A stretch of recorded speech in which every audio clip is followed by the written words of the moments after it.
Hello everyone. This is a talk that I'm giving here on what is aerospace engineering. Um, so many of us would have heard this term spoken by many people saying sky is the limit. But we have to ask the question, is that so?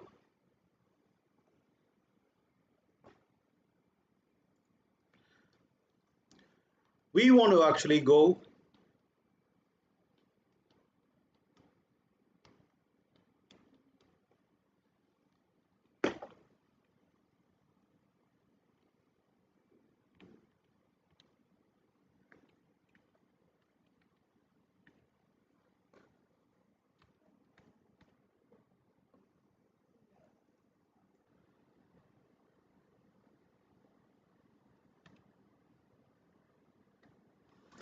we want to go well above the sky, above the clouds, and well into space, deep space.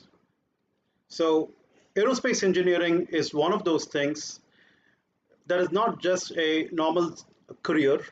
Aerospace fascinates us. It's more of a uh, exciting thing that we think about.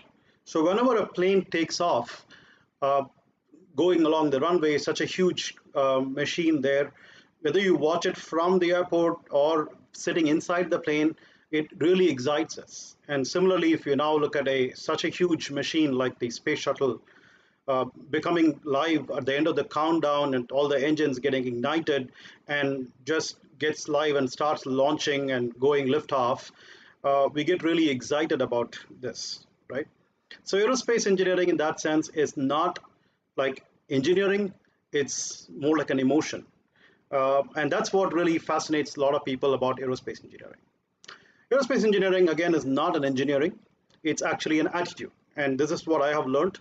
What I learned was aerospace is actually less about planes and rockets specifically than an attitude to achieve what others think is impossible. So this is the basic attitude with which I have been practicing aerospace engineering.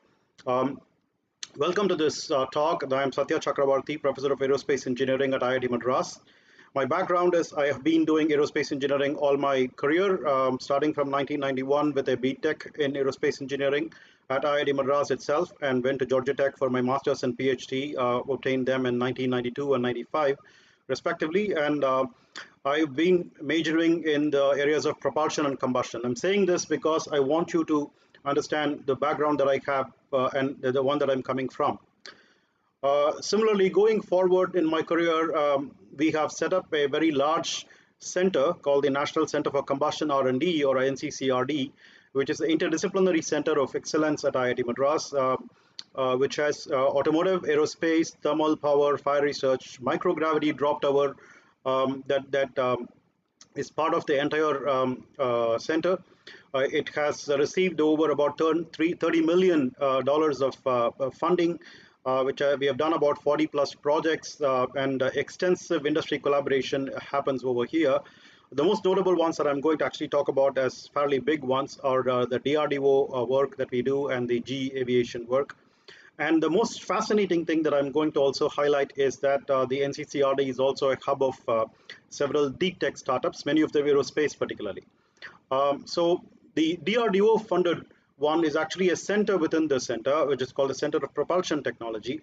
And here we are doing something very interesting, which is we have been working in the last couple of years on small turbofan engines, solid rocket combustion, morphing aircraft, and so on. And we are now expecting to also getting into hypersonic propulsion and aircraft gas turbine engines. The work that we have been doing with GE Aviation is also pretty interesting. This is essentially working on metal 3D printed combustors for aviation engines, where we actually burn fuel at fairly high temperatures and uh, test them in this kind of a rig that we have here. Uh, Now let's actually take a quick look at the startups that we have, which are also very, very interesting. The first one that I would talk about is Agnikul Cosmos, which aims to make a launch vehicle to take about 100 kgs of payload to orbit. It is a 3-stage vehicle, as you can see, and the photograph there shows a metal 3D printed rocket engine, which is again like a very rare thing that's happening, first of its kind in India, for example, and maybe a few others in the world. This is capable of actually being launched from a mobile launcher anywhere in the world. So the startup has a slogan: "Launch anywhere, anytime, affordably." This is meant to launch up to about 100 kgs of satellite. You can see the picture there of a satellite that is so small, and there is like a lot of interest in these kinds of small satellites that are coming up. And this launch vehicle here is expected to launch on demand these kinds of very small satellites, tapping into a 2 billion a year market. The next one is what is called the e-train company, the electric, which is meant for making electric trains with a slogan byline of fly door to door, anywhere, anytime. Our idea here is that we will actually be flying across cities. We start with actually making cargo aircraft, and we are going to increase the passenger flights. Already, we can say there is a demonstration of a very 6 kg payload aircraft of this kind, which is capable of taking off vertically and going forward. The third aerospace related startup, but actually meant for more of energy and power generation, is to actually use a gas turbine engine that is typically like an aircraft engine architecture, but slightly different in this case. And this is aiming to do a 100 kilowatt micro gas turbine for power generation, and it's completely fuel agnostic. It uses the technology that we developed at NCCRD called lean direct injection, which promises very clean combustion and stabilizes the flame for all kinds of fuels, and gives very low emissions, pollutant emissions out of this. There are also quite a few non-aerospace startups and projects and programs that we have been working on. Many of you would have heard of the Avishkar Hyperloop that's working out of IIT Madras, and it gets ideated at NCCRD on how to actually scale it up to higher levels and so on, beyond student project kind of thing.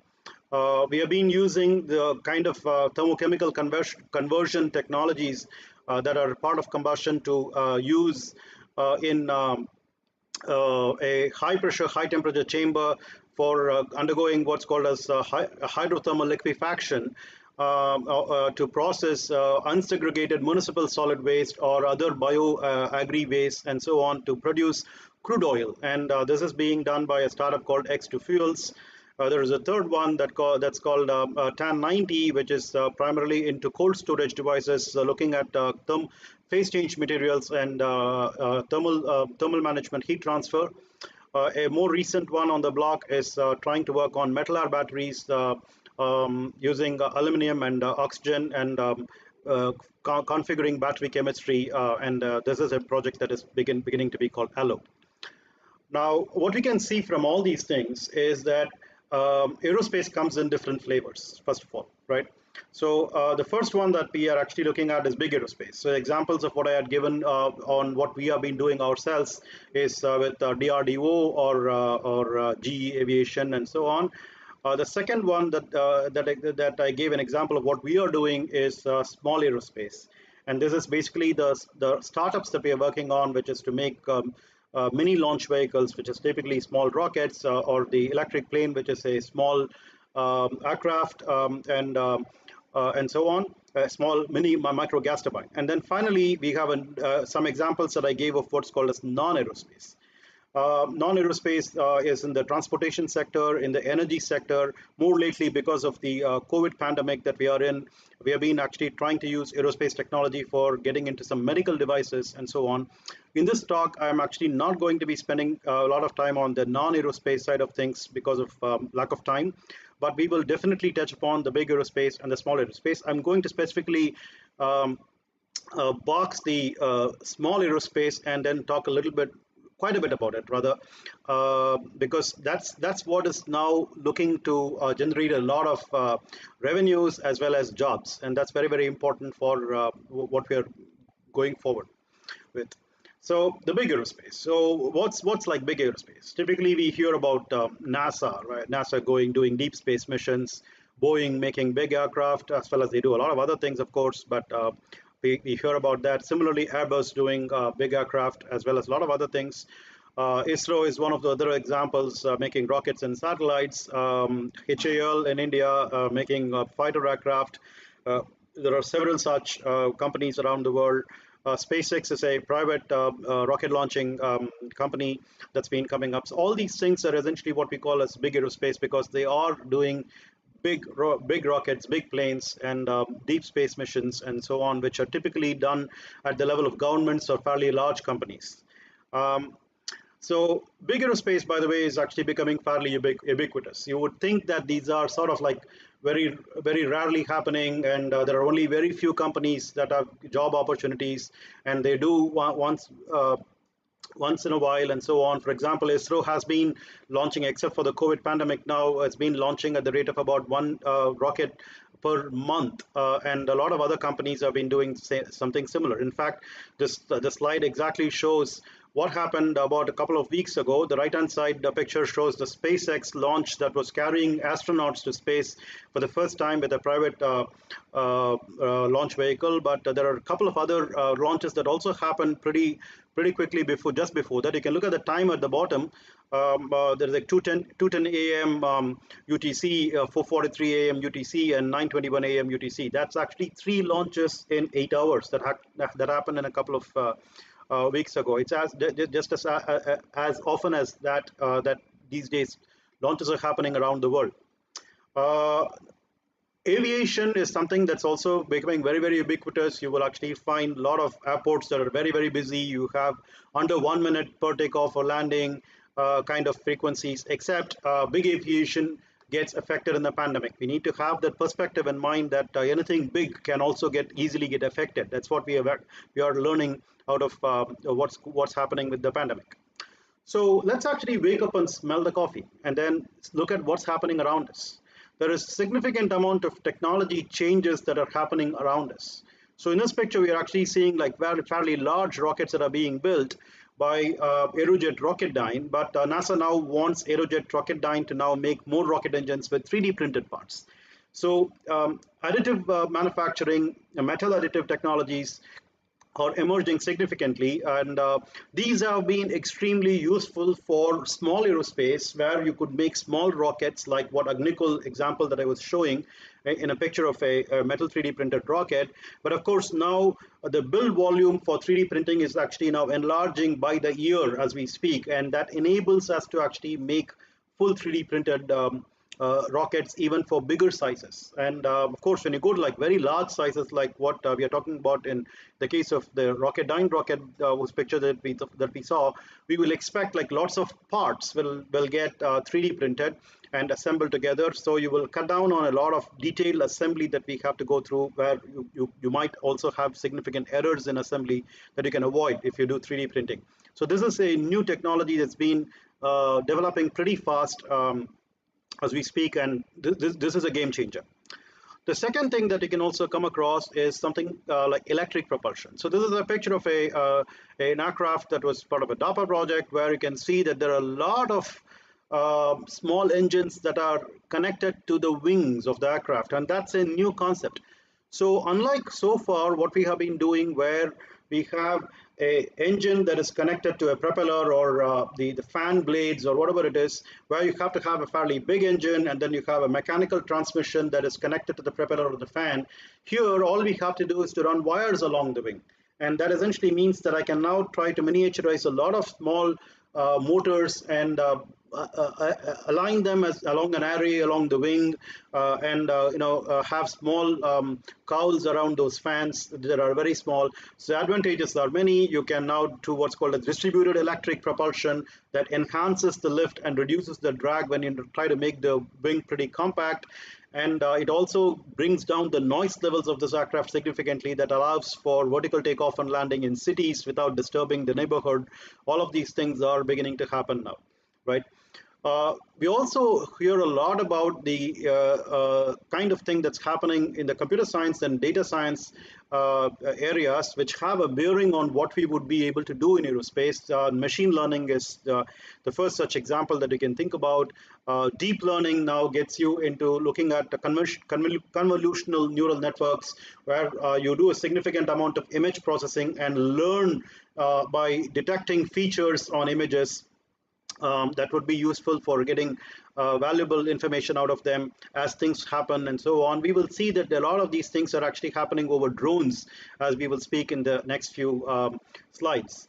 Another thing that's actually happening along the IoT, the Internet of Things kind of space, is what's called as digital twinning. So there are a lot of engine companies are developing what's called as digital twins in order to cut costs on looking at performance and look at big data analytics of all the data that they are obtaining and modeling a parallel engine on the computer, for example, right? So these are new uh, uh, technologies that are developing there that is disrupting aerospace just like a lot of other areas as well.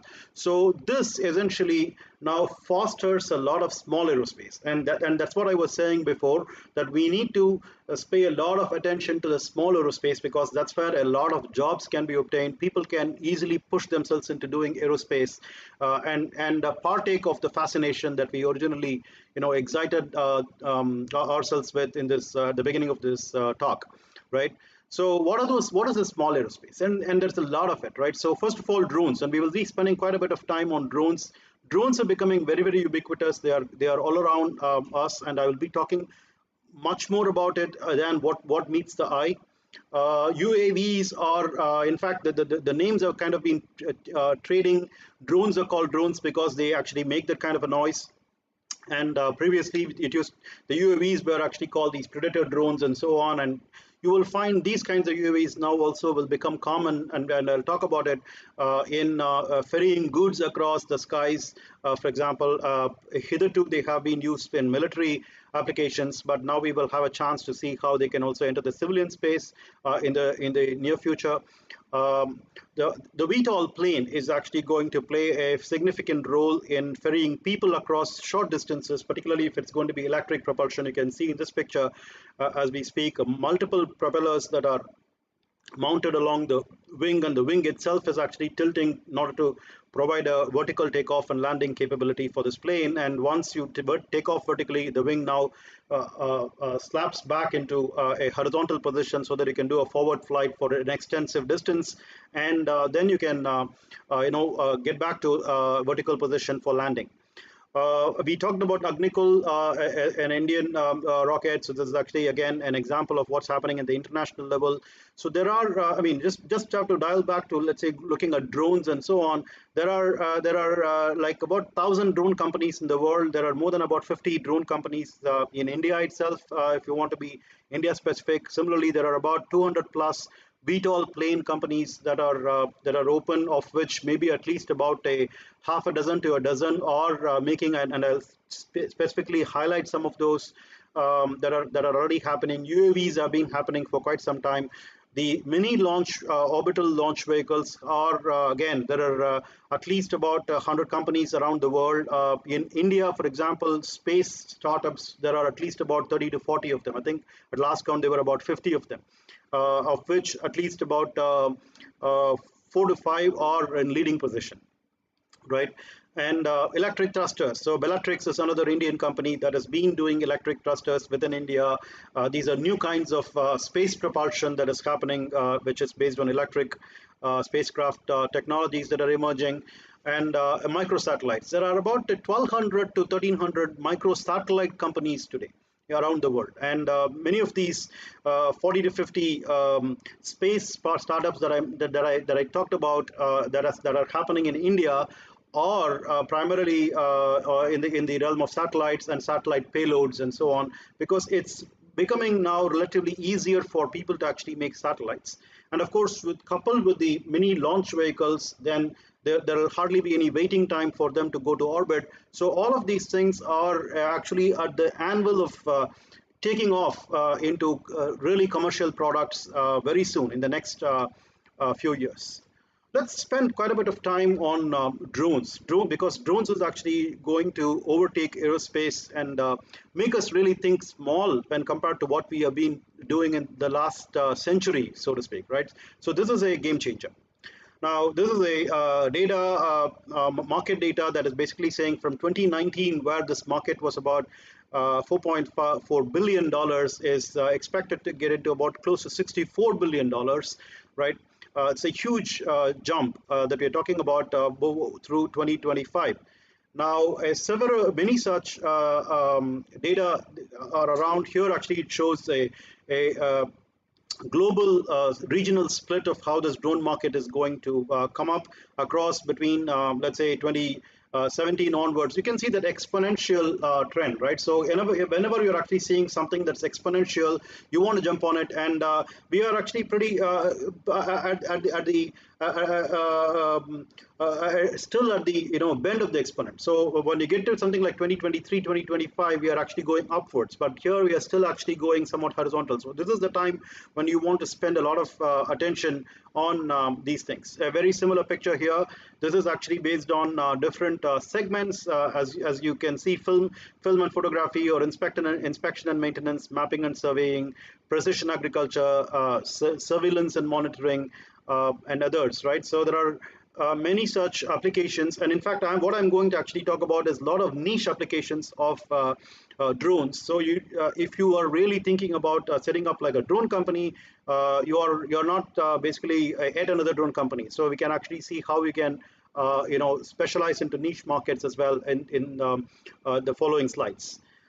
So far, we have been actually looking at drones primarily from the point of view of like taking pictures and weddings and having fun and so on. All of that is actually about to change, and it's changing very fast, right? So there are plethora of applications and myriad varieties of drones that are coming up. The first thing is about drone mapping. The second one, agriculture, delivery drones, warehousing drones, escort drones. I'll talk about many of these things as we go along.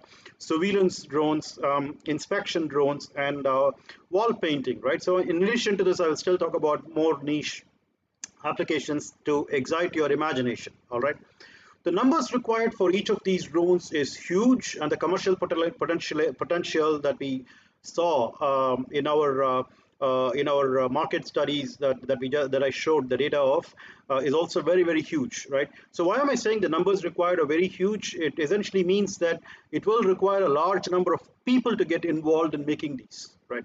So look at mapping, for example. So if a Survey of India, the government organization, is now planning to do a complete 3D mapping of India inch by inch or even less. I mean, they want to have something like a 10 centimeter resolution minimum, and they are basically looking for something like even a 5 centimeter pixel of the entire landscape of India, right? At the cost of about something like about 12,000 crore rupees. Right, and this is already underway. There are pilot projects that have already started in many cities and so on. This is a fairly big market, right? Agriculture. China has revolutionized farming with drones spraying pesticides out of these drones. 30 million hectares have been brought under this kind of farming, with about 12,000 drone service providers in just about 3 years. Right, and this significantly changes the game, because for manual spraying across an acre, you would probably take about 2 to 3 hours. This can be done in about 5 to 10 minutes, and you will now save a lot of health hazards that human beings would face otherwise doing manual spraying. But whenever you're getting into any of these things, one thing about drones is that you need to have a lot of domain knowledge, right? It's not about making the drones, but their application is where you have to spend a lot of effort trying to learn and so on, which would be completely non-aerospace, first of all, right? So here, for example, you need to have some ideas about crop-specific spraying patterns and pesticides and all of that. You need to partner with the right kind of people for doing those things. This is a very funny slide that I thought I made. Painting, right? So somebody in the trade basically told me that the actual cost of the paint itself is only 10% of the cost of painting, right? And most of the cost is in the scaffolding and the labor and all of that stuff, which is highly risky. Now, if you try to disrupt that with drones, we can drastically reduce the cost of painting, which essentially means that people can start thinking about painting. Like, look at a lot of these coastal areas affected by monsoons. Most of the buildings look pretty drab.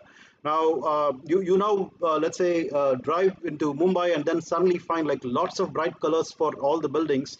You will feel good about being there, and then maybe your productivity will increase if you are able to slash painting costs by about let's say 80%, right? So this would be a big game changer. But it's not so easy to make those kinds of drones. We will talk a little bit about that as well.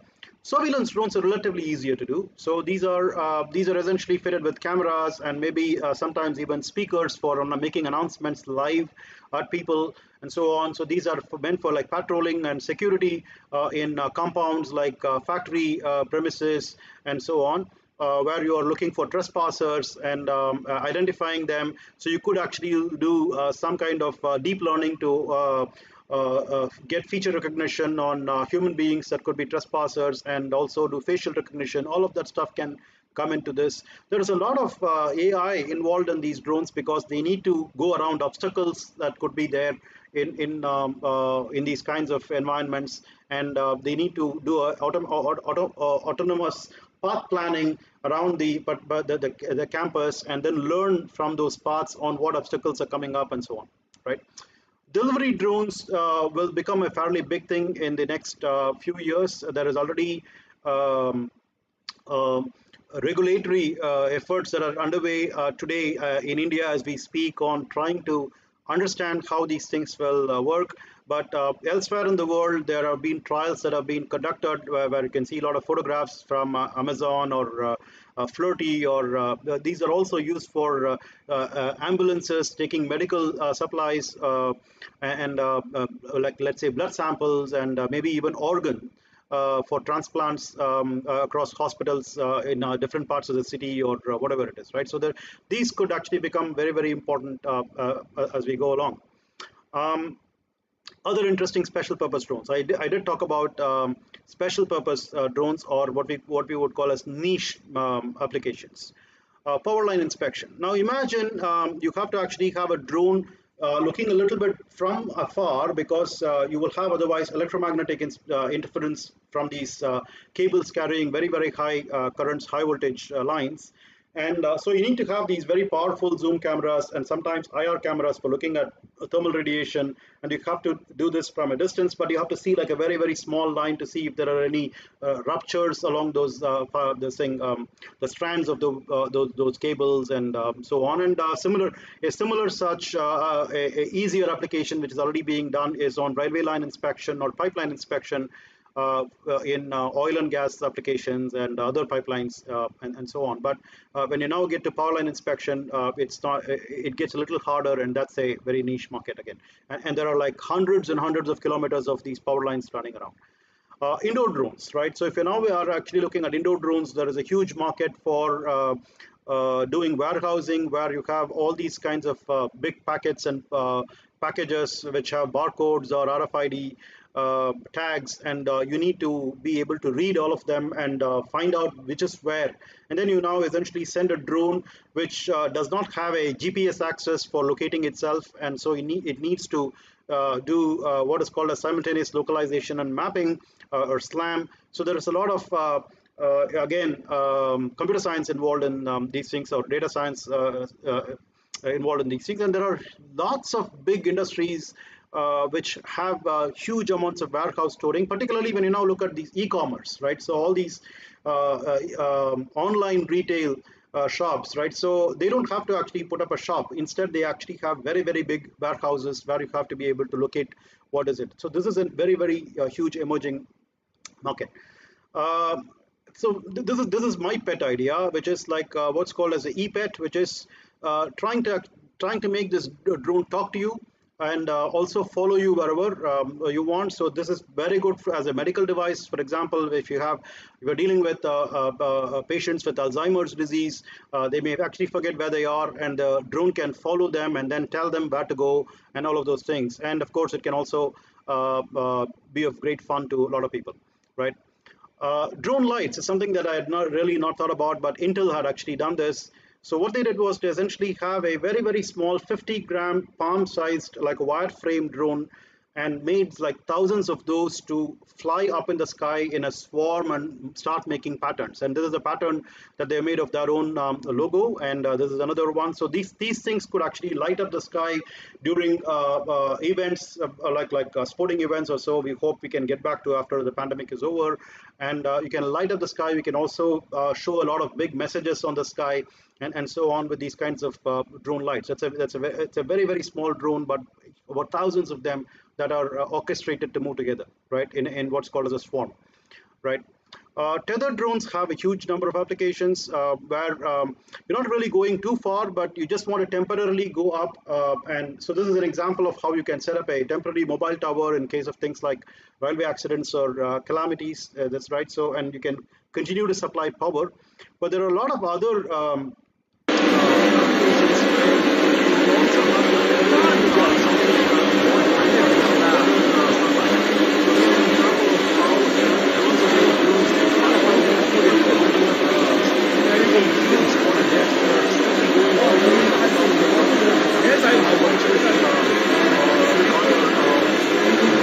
building, right?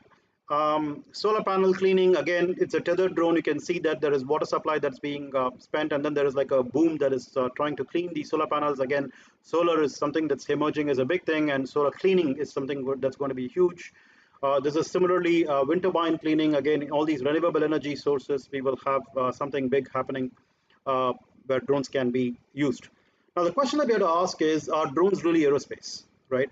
Well, if I were looking at it very strictly as an aerospace engineer, today it seems like a lot of people can actually make drones, and I would like to say, well, maybe it's just an electronic gizmo. We have these electromechanical devices called miniature motors that are connected to propellers, and the propellers rotate and then they just lift off. But you need to have very good flight control, right? You need to be able to balance it properly and all of that stuff. But even those are now made very easy by open source firmware and so on. So it's fairly easy for a set of college students to figure out how to actually assemble drones, but the crux will be in making like a nice looking product, and that's very very difficult because most drones that are made by college students turn out to be very very rickety, and they can actually fall apart within about a couple of flights or something. And that's where we need to make a lot of pay a lot of attention in making these drones very sturdy and robust, right? And we will come to that point a little later. And that there is a lot of engineering there, not necessarily aerospace engineering, but the flight dynamics definitely is an aerospace part of it. Now, traditionally, fixed wing remote control planes have been in the realm of aerospace. So many times you will have these colleges have aero modeling clubs and workshops which can make these kinds of RC planes. But there is a new breed of aircraft that are emerging which actually have commercial applications, which is a hybrid between fixed wing and these VTOLs. We simply call them fixed wing VTOLs, right? So these are required because you can actually take off and land vertically like a drone, but you can now fly like a plane. And so when you now try to fly like a plane, you're now using the wings to produce the lift and stay in the air. So you don't need to be running these drone motors and the propellers anymore and consume power. That means the battery can be available for you to fly fairly long distances. So you get these relatively long endurance and long range planes that are possible, but still having a vertical takeoff capability. There is a large amount of applications for these things. Anywhere you need like long endurance, long distances to be covered for delivery, power line, pipeline, railway applications, mapping up, all of these things, these kinds of planes will work. Now, you can ask the question, well, after lifting off, what is the job of these rotors? Can we actually make use of them in forward flight? The answer is there are different combinations that are emerging now called tilt rotors and even tilt aircraft, right? So there are these many such pictures that we are seeing here that are commercially deployed. The last one is what, in fact, Amazon had put out last year, I believe, where they would actually tilt the entire aircraft after vertically taking off and then go forward. So and then use those spokes as lifting surfaces and so on. So it's a very interesting concept that again. So there are these emerging concepts that are possible with these small kind of aircraft. because it is not too expensive to try these things first of all, and that's something that a lot of people can start doing using their imagination and the learning that they have done in classrooms and try to apply them to these kinds of new ideas. Well, let's actually see if we can grow that a little bit bigger, right? So the idea of actually having these VTOL planes in as big as allowing for a couple of people to go and sit inside, right? So that becomes an air taxi application, and this is again a huge market that's emerging now with a lot of these new possibilities, with these new concepts. Again, this picture shows a lot of different varieties of aircraft that are being developed and tested as we speak. So E-Hang is essentially kind of like a drone concept. The volocopter on the right bottom is kind of like a distributed propulsion that carries the load similar to drones, which is essentially a rotorcraft. Similarly, the Bell helicopters is essentially a helicopter, but you also have the other ones like the Lilium or the Zunum Air, and the NASA distributed electric propulsion Maxwell that was tested. All of them are essentially combinations of planes and VTOLs, right? So, in fact, I'm not sure if Zunum and NASA, but Lilium actually is a VTOL with a fixed wing hybrid, right? So, and this is capable of taking, I think Lilium has now developed a 5-seater aircraft of this kind that is capable of going up to about 300 kilometers, fully electric propulsion for this, right? So this essentially is going to spawn what is called as urban aerial mobility. That means that we will have these kinds of aircraft take off from rooftop to rooftop. So this is actually a picture that was put out by NASA a few months back in opening up a challenge on urban aerial mobility, where we will have to keep track of all of these things and develop a autonomous or automatic air traffic control system. So it's now going to be difficult to actually keep track of all of these things manually. So there must be a way by which all of these things are being tracked by themselves, and each of them is aware of the other ones, and there is a flight path that is obtained prior to takeoff, and then there is a monitoring of how this flight path is being adhered to. So a lot of these things are going to come up in the future, and pretty much a lot of cities, one after the other, like how metro trains are coming up to a lot of cities in Asian cities, for example, but it's already there. Lots of European and European cities, not much in American cities, but still, you will find that these things actually happen city after city in the future, right? Now, let's go a little bit further up over the city and think about what could be happening in a space that's of the order of, let's say, about 30 kilometers in altitude. All right. And that's again an emerging thing. So many of you would have heard of the Solar Impulse 2 that went around the world, right, without any fuel. And so this is one of those examples where you have this huge wingspan with some amount of propellers, some number of propellers to keep it going in a very slow hovering manner, going around. And this can be actually used for what's called as high altitude pseudo satellites. That means like we don't necessarily go all the way to space, but you now position these kinds of platforms, what we call as stratospheric platforms, and position them there. Of course, in this picture, you can actually see them being done with even balloons, for example, right? So there are or blimps, or the large aspect ratio, a very broad wings thing that is there in the middle. So many of these kinds of platforms can look at cities and then provide local GPS capabilities just for the city. There is really no point in actually having a satellite way up there trying to locate your street and your home and so on, just for the, so we can actually customize this to a particular city, and this is an emerging technology. Similarly, there are a whole bunch of interesting satellite applications other than the typical remote sensing and communication kind of satellites. The trend right now is towards a lot of smaller and smaller satellites that actually work in constellations, and then they talk to each other as well as beam data down below. And there is a lot of image processing that is possible from those satellite imagery, almost like on a real time, right? As satellites pass through a certain place and then refresh your images and so on, you can actually keep track of movements of things like logistics or ships and all of that stuff, right? But here in this picture, we are actually showing a different application.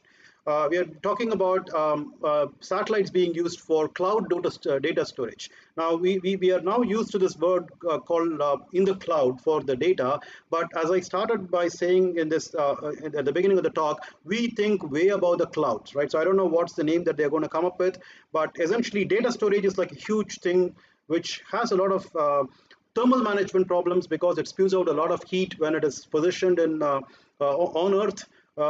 Whereas if you actually put it in space, there's like a lot of heat that can be dumped out into space without much of a problem, right? So this becomes a very interesting space application for holding data, and data is going to become like a huge thing as we go along. Similarly, is it possible for us to actually put the solar panels out in space because you don't have to get clouded by the atmosphere and the dissipation of the solar energy, but beam this into this power as a microwave back into Earth and then start making power. Now, this idea has been around for quite some time, but not really been very practical. The question then is it possible for us to actually do a lot of small such solar power satellites up there and then do them one at a time so that the cost is not like huge, right? Very similar idea. I think China is already doing this. Is it possible to actually put a mirror in space and then actually open up the mirror to locate a particular place? Let's say, for example, there is a day-night match that's going on in a stadium, and you use these huge floodlights and so on. Instead, why can't we simply have an artificial moon, so to speak, that just beams sunlight right into that particular stadium, for example, right? So this is again one of those new applications of space that we might see happening in the future. Similarly, this was supposed to actually be happening in the Olympics in Japan, if not for the pandemic, which got postponed to next year, and hopefully we'll see next year again. So this is artificial meteor showers that allows for the entire country or a fairly large region of place and people there to be seeing what's happening in the sky.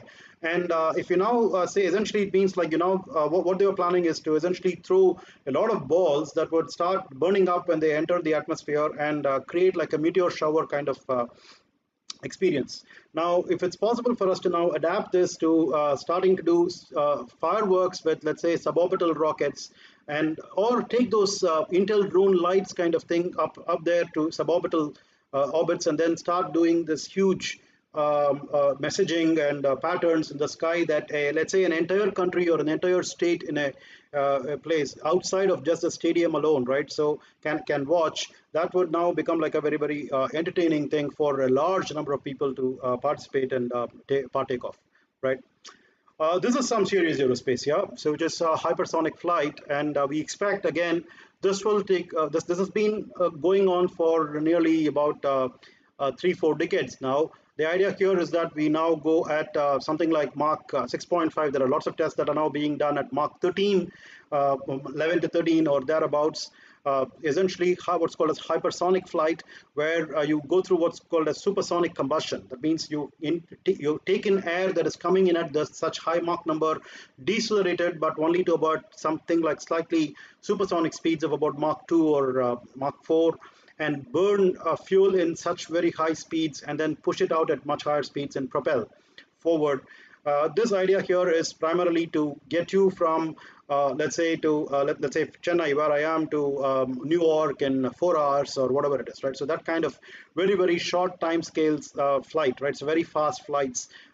This again, it's been in infancy, but there is a lot of strides that have been taken in supersonic combustion. The materials that are required for withstanding these kinds of high temperatures, a lot of research has gone into it, and there have been demonstrations even in India of extended supersonic flight regimes, and quite a few such experiments have happened around the world, in the US, Russia, Australia, and so on. So this is again something that you have to look out for disrupting air travel and making it like very fast, right?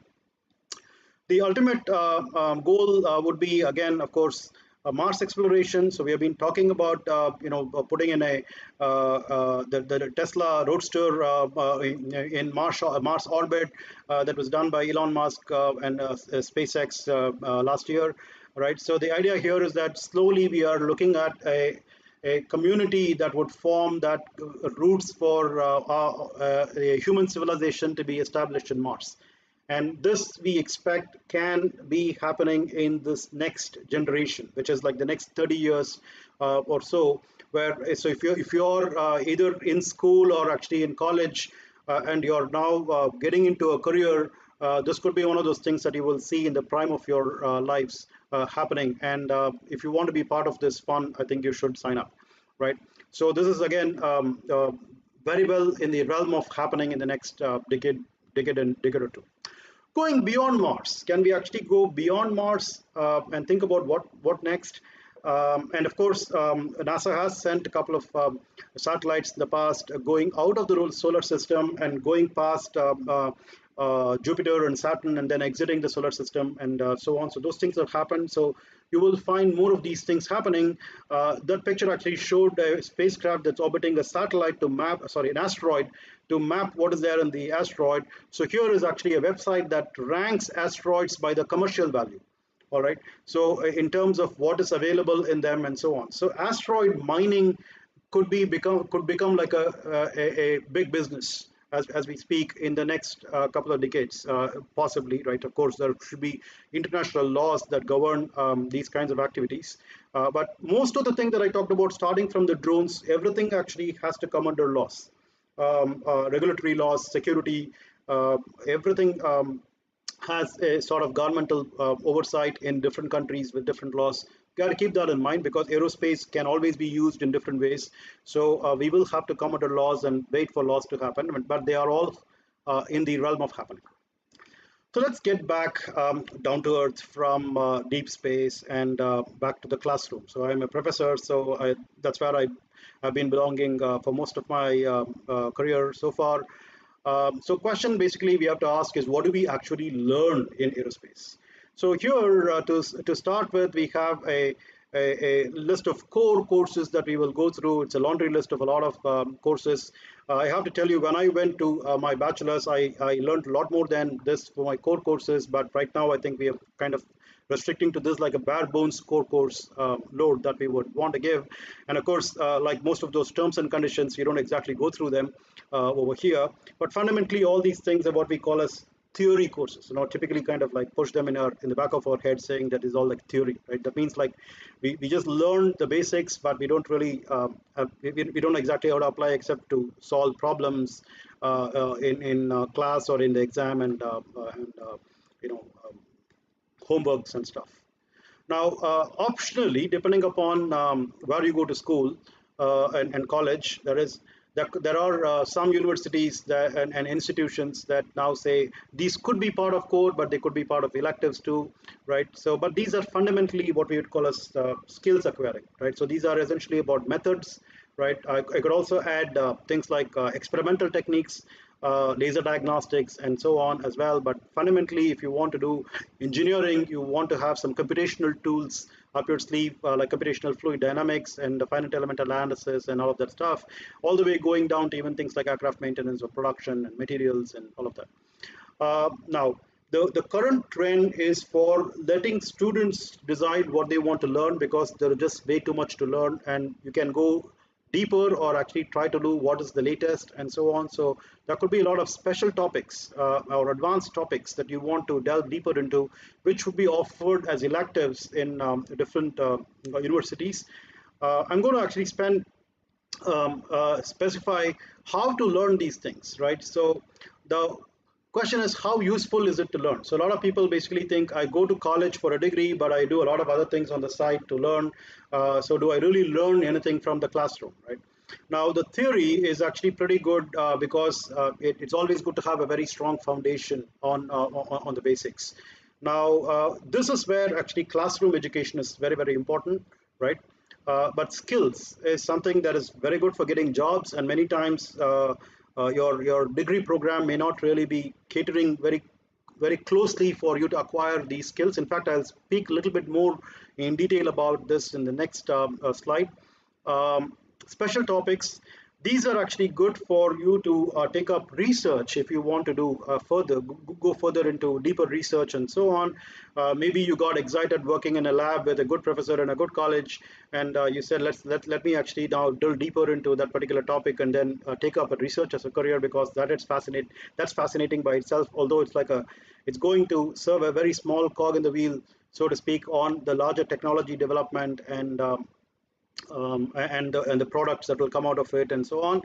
But the other thing that the special topics can also help you with is in getting into things like specialized startups. Like, for example, if you're wanting to do drones, you will probably want to do a autonomous vehicle specialization or whatever it is, right?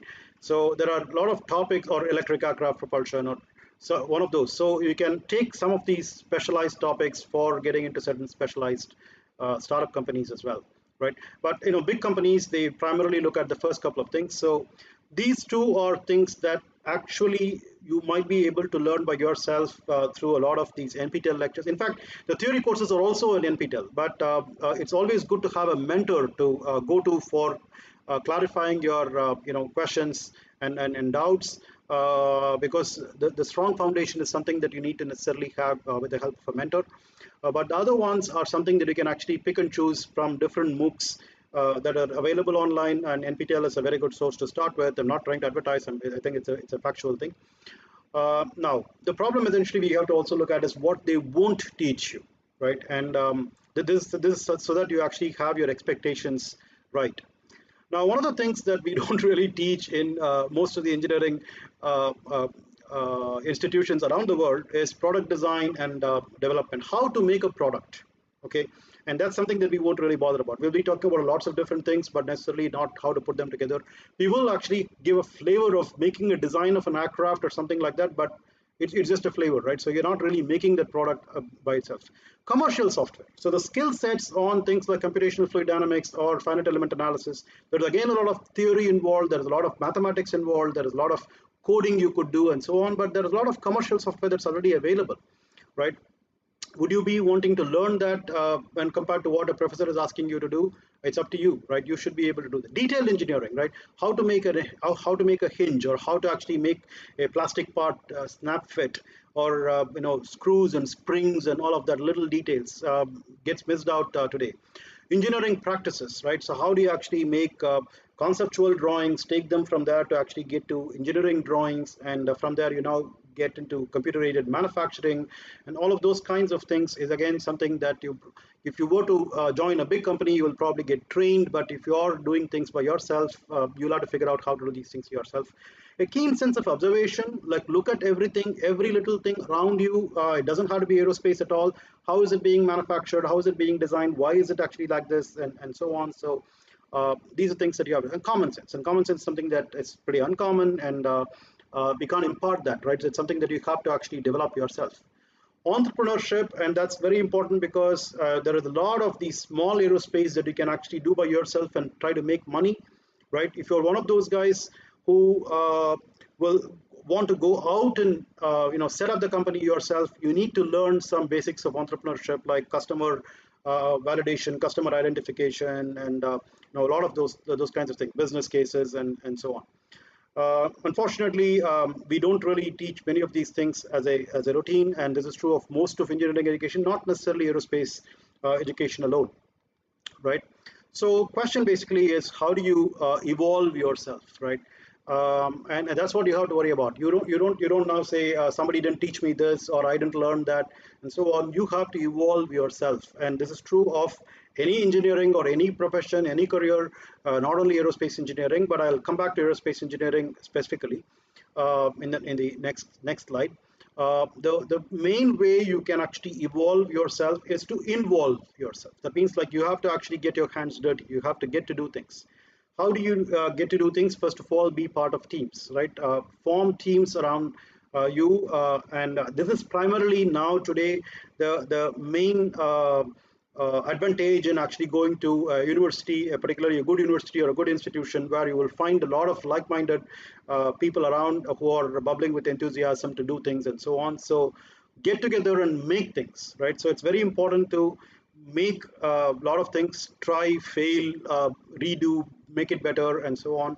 So you can learn a lot on your own by making things, finding out that you don't know certain things, and so on, and then go back to like the online courses and then pick up topics and so on. There is like some kind of a feedback loop that makes you better and better, and so on. So similarly, do internships, right? So go to companies and startups and research labs and so on, and try to do internships that are fairly intense for about 2 to 3 months during your breaks. You will know what you don't know, and then that will actually make you go back and learn more, right? So while you're there, you try to learn from others as much as you can. So this is the overall circumstances, set of circumstances that makes you evolve into a aerospace engineer. So in summary, the first thing that I want to point out is you don't need a degree in aerospace engineering to be an aerospace engineer. This is a very, very, very important thing, right? So if you go to a typical aerospace engineering company or an organization, right, you will find all kinds of engineers based on their basic background in terms of their education, right? It will be mechanical engineers, chemical engineers, electrical engineers, even civil engineers, sometimes for making installations on the ground and so on. So you will find all, and computer science engineers, right? So a lot of engineers are required for making aerospace products because it's an extremely fancy product and it's very sophisticated. So it's a teamwork with knowledge from all kinds of streams. And so fundamentally, if you're interested in aerospace, go for it. The application is of what you're trying to do is what counts, not exactly the curriculum and the degree and all of that stuff, right?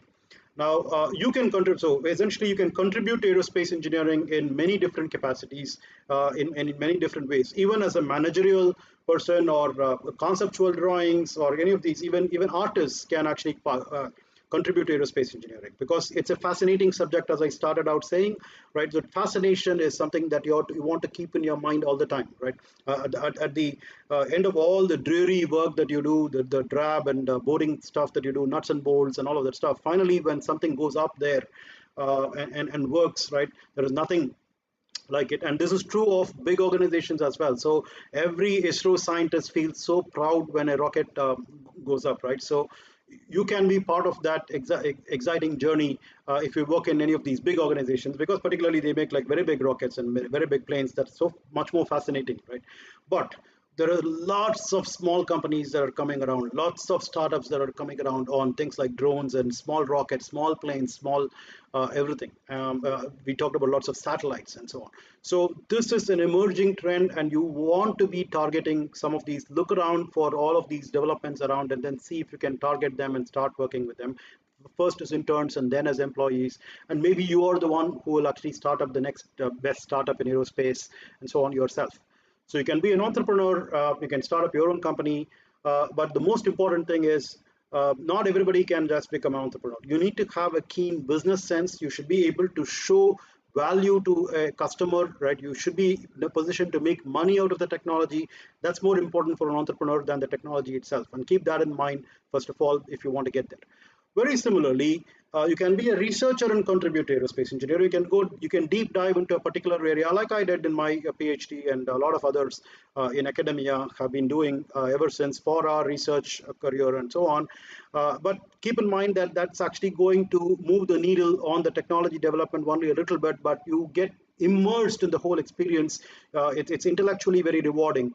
So don't become a researcher by default, right? If you don't get any other job, you go and do research. No, that is not what it is, right? Research is for people who want to do research, okay? So similar to how you can't just be an entrepreneur because you think that you can make something. No, you need to have a business sense. Similarly, you need to have a very keen appetite for details down to the last bit, and you want to be probing deeper and deeper into the science of things, and that's when you become a researcher, right? And finally, I want to just dial back to what I said before that I did not cover at all, which is about non-aerospace applications. There are lots of non-aerospace applications you can learn from aerospace engineering, where you have like blowers and pumps and turbines and lots of those kinds of things, and new transportation scenarios like, for example, hyperloop, any of those things. So it levitates and then it has to go forward. It's actually in the kind of like a space environment where you have evacuated. So all of that is kind of like aerospace if you really think about it. And a lot of energy sector where you have thermochemical conversions, like what happens in the combustion in propulsion and all of that. Many aerospace engineering concepts get applied in a lot of non-aerospace applications. In fact, we used to basically think that if you're an aerospace engineer, you should be able to do a lot of other aerospace engineering too, right? So have that attitude first of all, and thank you very much for listening, right? So let's just quickly look at some of the questions that we have got already. So I got a lot more questions than what I had before. So I'm just going to look at some of the typical questions.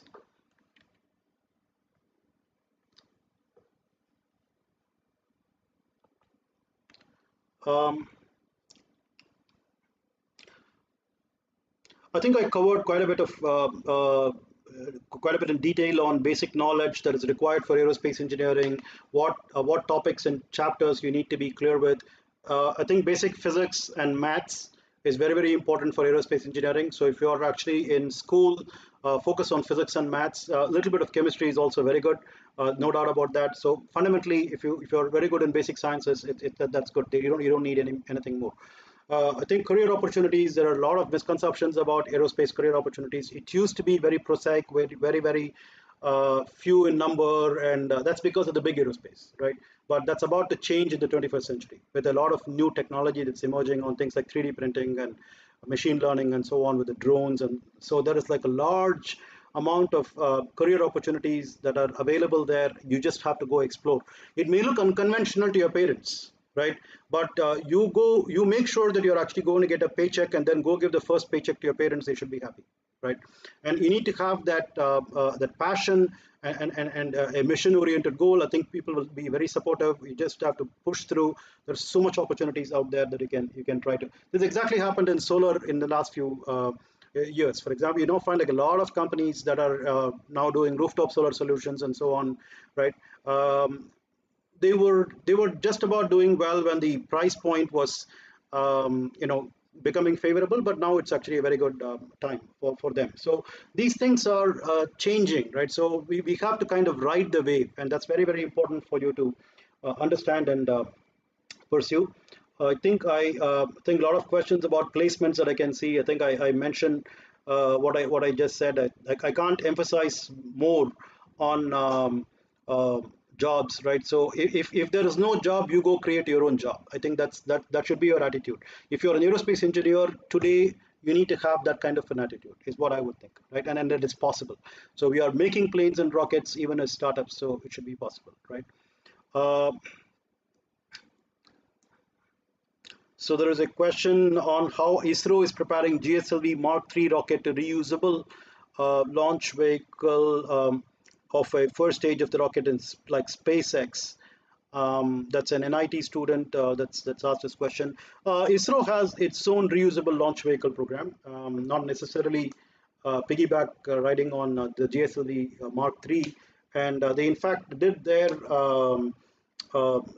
first RLV, the reusable launch vehicle, launch about 2-3 years back successfully as usual. So they will pursue that as part of their multiple programs that they're doing. So they, on the one hand, they have the GSLV Mark III now transforming into a heavy lift launch vehicle program. Then there is a small satellite launch vehicle program that they have. Then they have their Gaganyaan human space program that's there. Then they are, of course, getting back to the moon with the Chandrayaan 3, and they would have a Mangalyaan program and the deep space missions, the Aditya satellite going towards the sun, all of that stuff, and the RLV, and they also have a breathing propulsion project that they did, which they would dovetail it into it. So there are multiple different programs that they are doing, right? Very interesting. How do they manage the drag and pressure ratios at Mach 11, right? So the disturbance created will also be high at that speed, right? So, okay, that's something that we can probably get on a conversation about. Not going to be able to sit and talk about it right now. Let me see if I can also read some other. As an MTech student, what should I learn to efficiently and comfortably work uh, in aerospace, defense, PSUs industry, specifically in design, simulation, and 3D printing? My answer it is, I think, asked by this person called Shri Patri from Salem. So my answer to all these things is start doing things, right? So particularly while you're in your college is where you have to get work as possible, but it's with, in industry, right? So start imbibing the industry practices that I mentioned that you won't really get in a classroom setting, right? So that's the only way we can do this. Kindly address future space junk cleaning systems, right? So that's I think somebody is really I think that is Elangerian is really concerned about the space environment. That's very thoughtful of that gentleman there. Now, when you're now talking about when we're now talking about uh, a lot of small satellites that you're talking about, these micro satellites and so on, where we are concerned that you may have a lot of space debris. The answer is we want to actually position them with a certain deorbiting protocol. So in the future, what's going to essentially happen is many of these things will have to have a deorbiting protocol, particularly if they are very small, right? They will burn up when they come back into the atmosphere, which is nice, right? If it's something very big, even if it burns up, it will still have debris come and fall on and do a landfall or something that could be hazardous to uh, habitation, human habitation, or otherwise there. But if it is small, I think we are concerned about the space debris. So the way to actually address the space debris concern is to have a deorbiting protocol that after a certain amount of time they will have to be deorbited, and provision has to be made for that, so that space junk does not get accumulated over time.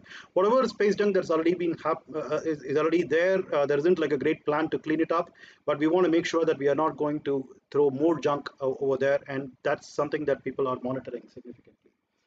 um, I think a lot of people are asking this question. If I had some other degree in aerospace in my bachelor's, like for example, let's say electrical or computer science or mechanical. I think mechanical is a very standard question that a lot of people have. Can I do aerospace? The answer is a loud yes in many places, many universities, many institutions, many aerospace departments, particularly when compared to a lot of other disciplines, they do welcome other discipline bachelors for the masters. So that's actually a nice thing that you can try to use if you want to pursue aerospace for your masters. I think I can clear that. What are the darker? Oh wow, there's a person who is asking this question. What are the darker side things of aerospace stream? Well, many of you may be thinking that it may not be very straightforward to get a job. The career opportunities are, that is the darker side. No, I think I was actually trying to say that yes, the career opportunities are going to open up. So you don't have to think of that as the darker side anymore, right? But and the space is the limit. As we spoke out, I actually talked about lots of different innovative concepts that are emerging that are still not yet practical. You can be part of the journey in trying to make them practical. So all these things are expected to happen. The darker side is things like security, right? So you will always be having this problem that what you're doing could be dual use, and so you will always have to stay clear of making sure that what you're doing is not falling prey to bad elements like terrorists and so on. So they also can actually do a lot of aerospace, so we have to be worrying about it, and we have to make sure that we are clean and we are able to show that what we are doing is accountable to the authorities. So everything comes under regulation, and that's something that we always have to have in mind about aerospace, right? And that's actually a good thing to abide by. Uh,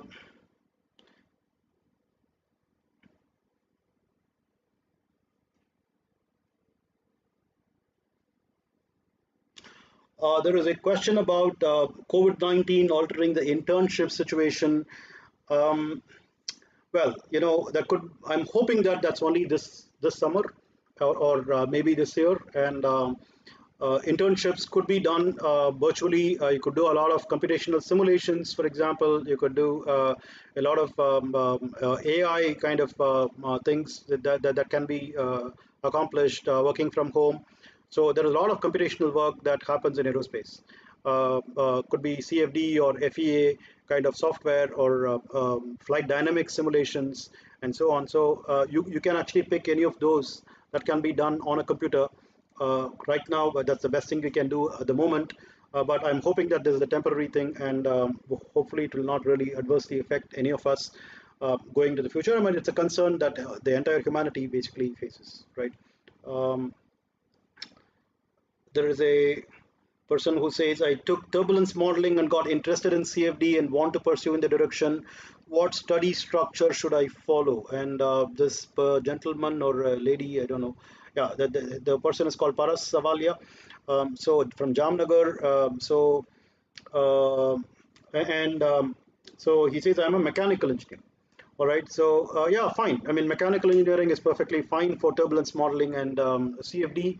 Not sure what your current status is, if you're like finished your degree or something, but pick up a problem, right? So pick up a problem, have a mentor, work with them, learn doing this. I mean, even if you're actually doing a PhD, the PhD essentially is a training ground for you to drill deeper into a particular problem over about 4 or 5 years, and then get down to clarifying certain gaps in the literature and make a contribution there, right? So once you do that, that means the next time you actually do a problem like that, you know exactly how to drill deep down into it and so on, which is what most academics do. They have a PhD, they now start becoming professors, they start guiding new PhDs, they essentially impart the same training that they got to the new students that they have.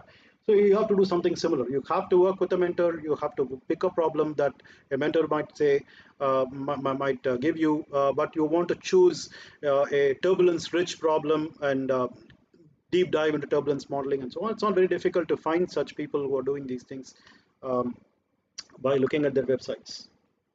Um, uh, it, is it favorable to become a pilot after doing an aerospace engineering? This is a misconception that a lot of people will have, right? So when I was a school kid, I had this problem that am I going to become a pilot, or do I want to become a pilot? So aerospace engineering and pilots are not exactly related. It's sort of like saying if you want to actually drive a car, you need to be a mechanical engineer. In that case, you will probably have hardly any traffic on the road, which would have been great. But that's not the case, right? So everybody ends up driving a car, right, and congesting the road. So pilots need not be aerospace engineers, but aerospace engineers might actually make very good pilots. They are sort of different, right? So it's a passion for flying that you will have to try to explore. An aerospace engineer's passion is to actually create these flying vehicles rather than to fly it by himself or herself. But again, they're not mutually exclusive, right? So you may want to actually make a plane and fly. Need not be rocket scientists. Um, I'm just more or less role of machine learning and control systems in aerospace. Control systems in aerospace is obvious, right? So I mean, anything that you have to do, I mean, right from flying a kite, right? You need to be able to control, right? Everything needs to be controlled, and that's what engineering is all about, right? How do you control things? And so controls is something that happens in many different ways. Today, we are actually talking about machine learning based control, and that's a very fascinating idea. Now, what might happen in the future is that a lot of things could actually be going through a machine learning control. But today, as of today, there are regulatory restrictions in getting a aircraft certified if it's going through a machine learning control, because we don't completely believe that something that's other than a flight dynamic model based on Newton's laws and all of that stuff, right? The physics.